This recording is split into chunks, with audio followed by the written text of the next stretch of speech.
Hello, I'm Molly, and this is Care Experts, brought to you by CareCredit and Pets Best. Together, the CareCredit credit card and Pets Best pet health insurance provide all the financial tools that can help you be the best pet parent you can be.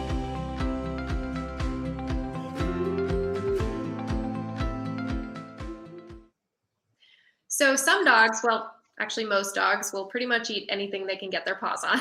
So today we want to talk about dog diet and digestion. And for those answers, we are talking to Larry Keller from the Lewis Animal Hospital in Cincinnati, Ohio. Hi, Larry. Hey, thanks for having me. Okay, so let's get some answers on some common concerns about dog digestion. So first of all, my dog ate chocolate. What do I do? This is a very common question that we have, and I'll kind of expand it to other things as well. When a dog eats something they're not supposed to, typically the first thing you talk about is trying to make them vomit. And one of the easiest ways of doing that is using hydrogen peroxide. Most people have hydrogen peroxide hanging around their house, and that's what is great for this. The way that hydrogen peroxide works is by irritating the stomach. You give that to your dog by mouth. And what ends up happening is it'll go on their stomach and it'll irritate their stomach. What I usually tell people is to give them hydrogen peroxide and then maybe even take them for a walk or throw the ball with them outside. And what you're doing is you're actually getting that hydrogen peroxide mixing up in the stomach to hopefully help irritate it enough to make them throw up. Your typical dose is usually about a teaspoon per about 5 pounds, maybe 10 pounds. You can go a little bit over that too if you want, because the majority of dogs are going to spit half of it out anyway. And I will usually give that, and then I give it about a half an hour. And if things don't get better, I go ahead and do it again. If at that stage things do not start to move, then I would think about taking them to a veterinary clinic or an emergency clinic where they can use a drug called apomorphine, or they can actually use a binder that helps kind of put that stuff together. The next question, Larry, is my dog is eating grass. What does that mean? What should I do? You don't have to do anything in general to begin with. Some dogs will seek out grass if their stomach's upset. Grass is a natural laxative, and what will end up happening is if you have a dog that eats it when their stomach's upset, is that one of two things are going to happen. Either it's going to kind of help move their bowels through and make them feel better, or what happens a lot is you'll have a dog go out and eat grass, and the sharp ends on the end of the grass will irritate their stomach and make them vomit. This is a very common thing. A lot of people think that dogs eat grass to make themselves vomit. It's actually the opposite. They eat grass to help move their bowels through, but because the grass is sharp on the edges when they chew it up, it does tend to irritate and make them vomit. What types of food might cause gas or that uncomfortable stomach feeling in a dog? Yeah, so you can, if you're going with if you're feeding off the table, a lot of dogs have problems with some very dense vegetables. You tend to get gas when they eat something that is not highly digestible. If the body takes a long time to digest something, broccoli, green beans sometimes with some dogs will cause that. That will tend to cause a lot of gas in their intestines, just as a byproduct of trying to digest all that hard to digest food. Gas is a very common problem, and what you can actually look at, not just the food, is you can actually look at the way your dog breathes. One of the most common reasons that we actually have a dog that has gas is because they are what we call a brachycephalic breed. So your classic breeds are your pugs, your bulldogs, your boxers. If you're an owner of one of those dogs, you more than likely experience some gas on a regular basis, and a lot of that is the way they breathe. They swallow a lot of air because they have a difficult time breathing. So when they're eating, when they're just sitting there, they tend to swallow a lot of air because they do have such a difficult time breathing, and that will lead to a lot of gas. And now, is it okay to give my dog bones to chew on? And if so, what kinds? Chicken, pork? Is there a certain kind that's better than another kind? As a general rule, I try not to talk about just the type of bone it is, because not a lot of people pay attention. And as a general rule for bones, first of all, the bone should be cooked. It should not have any raw meat on it or anything like that. You can boil it. The downside is boiling will make the bone a little bit more fragile. If you in general, whether you have a small dog, big dog, whatever, and some bones, depending on what dog, will splinter differently than others. If you have any bone that starts to splinter, or you start to get little pieces of it off. A classic example is chicken wing bones. Another example is rib bones. Those are the two that I would absolutely positively steer away from. I am really not a big fan of feeding your dog bones off the table of things that you already ate. So how do I know if my cat or my dog ingests something toxic? What are some signs, or what could I look for?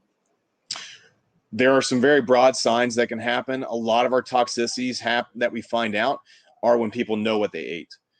There's actually a pet poison hotline. There's a couple different ones that are out there that can help you with that too. One of the classic things we tend to see with toxicity is we tend to see a lot of vomiting. We tend to see a lot of diarrhea. We tend to see some major lethargy. So if your dog is eating something he shouldn't, marijuana toxicity is actually a very, very common thing that we see. They tend to get kind of loopy. They tend to be out of it. They tend to just not have presence of mind. You really, really get concerned if you're concerned about toxicity. And one of the worst things you can see is seizures. If you start to see seizures, you go to an emergency clinic as soon as you possibly can and don't stop. Just go straight there. So what do I do if my dog ingests fertilizer or some sort of poison? You need to try and find out what your poison is, because there are 5 or 6 different types of poison, and we treat them differently and for a different length of time depending on what they are. So if it's in your house or in a friend's house and you find this out, before you go, try and figure out what it is. Before you call anybody, try and figure out what it is, because that's the first thing they're going to ask you is what was the poison, what's in it, so we know how we can treat it. So if my dog's vomiting, how do I tell if it's serious or not? Do I call my vet right away? Is that what I should do? So vomiting is very common. Unfortunately, we see it quite a bit. Um, I don't tend to rush to. You don't have to rush to call me if you have 1 or 2 bouts of vomiting. The first thing I would do is if your dog vomits, I would pull all the food and water away. They're not going to get dehydrated in 12 hours by vomiting. If that's the case, then you need to go somewhere if the vomiting continues. So you say you wake up and your dog's throwing up. So the first thing I would do, pull food and water away, give their stomach a rest, typically for about 12 to 24 hours. And then you would slowly start them back to food and water. If the vomiting continues despite having all that food and water away, then once or twice, again, watch them and see. If you get a GI bug too, it just doesn't stop because you want it to. You have to give it a chance to kind of run it through its system. If you have a dog that vomits consistently and maybe vomits for 4, 5, 6 times in an hour, that would be a very big sign of maybe need to go somewhere. So what are the signs that my dog might have a food allergy? And how can I tell if it's serious or not? What should I do about it? Yeah. In my mind, there are 2 different types of food allergies, symptoms, signs that you see. The most common one we see is skin problems.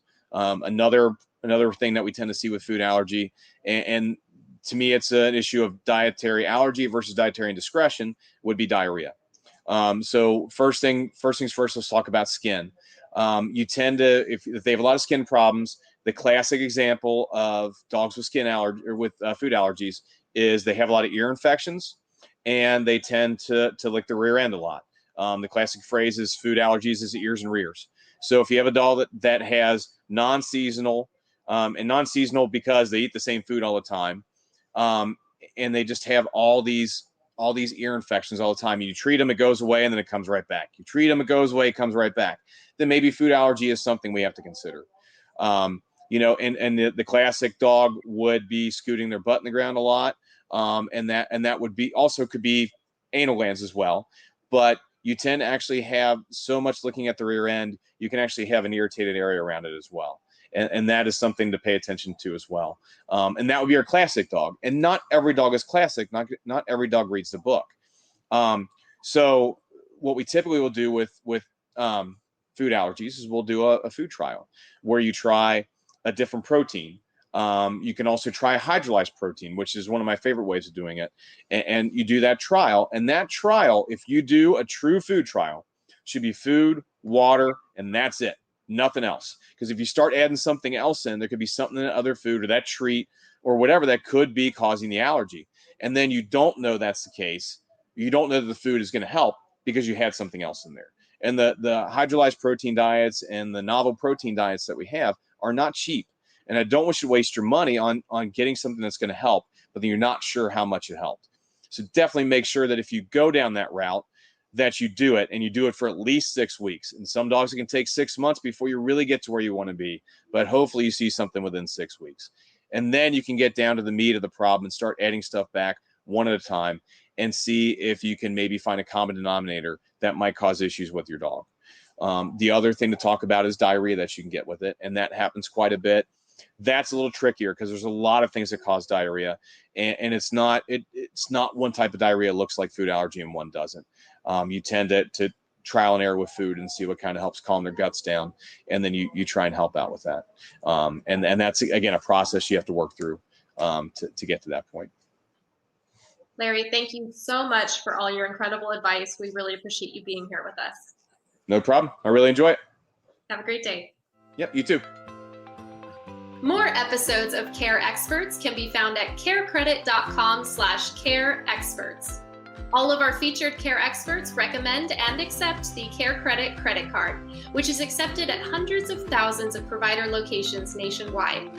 To get more information on how Pets Best Pet Insurance can cover up to 90% of your pet's unexpected veterinary expenses, visit petsbest.com. Or for more information on the CareCredit credit card, go to carecredit.com. Thanks for joining us on Care Experts with CareCredit. If you enjoyed this episode, please subscribe and share with friends and family. And stay tuned for new episodes every week. All information, opinions, and recommendations discussed in this episode are for your information only. We believe the information sources are generally reliable, but because of possible human or mechanical error by the sources, Synchrony or its affiliates, including CareCredit, does not provide warranty to the accuracy, quality, or completeness of the information or any results obtained from it. Any statement or opinions in this episode are the doctor's alone, and included data was current to the time of creating this episode. Please consult your own advisors before using any of this information. Pet insurance coverage offered and administered by Pets Best Insurance Services, LLC, is underwritten by American Pet Insurance Company, a New York insurance company headquartered at 6100 4th Avenue South, Suite 200, Seattle, Washington, 98108. Or Independence American Insurance Company, a Delaware insurance company located at 11333 North Scottsdale Road, Suite 160, Scottsdale, Arizona, 85254. Pets Best Insurance Services, LLC, California agency number 0F37530, is a licensed insurance agency located at 10840 Ballantine Commons Parkway, Charlotte, North Carolina 28277. Each insurer has sole financial responsibility for its own products. Please refer to your declarations page to determine the underwriter for your policy. Terms and conditions apply. See your policy for details.